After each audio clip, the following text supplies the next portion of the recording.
নমস্কাৰ। এয়া নিবেদন কৰিব লৈছোঁ।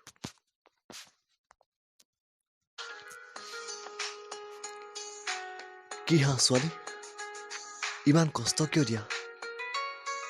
এই তোমাকেই কৈছোঁ, প্ৰিয়ংকা বৰুৱা, পঢ়ি যোৱা মোৰ হৃদয়ৰ পৃষ্ঠাবোৰ আধা পঢ়া কৰি ভাজ কৰি নিদিবা।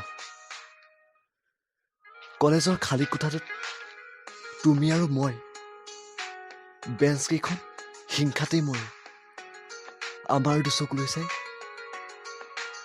মোৰ হাতখন তোমাৰ শকতকৈ হাতখনত, অথচ মৰম লগা আঙুলিকেইটাত খাপ খাই যায়।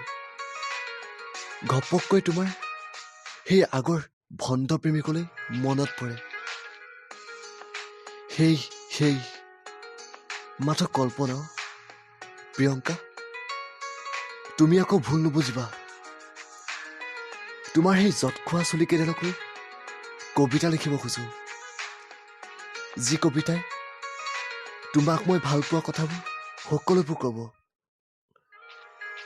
ফেব্ৰুৱাৰী মাহটোত এটা সপ্তাহ যে বৰ কষ্ট হয়।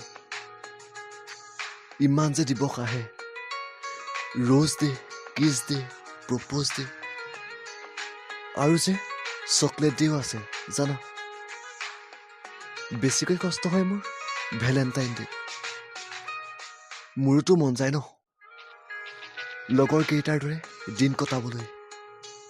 মন যায় মোৰ দেউতাই কিনি দিয়া পুৰণা মডেলৰ পালচাৰখনত কলেজলৈ তোমাক অনা নিয়া কৰিবলৈ।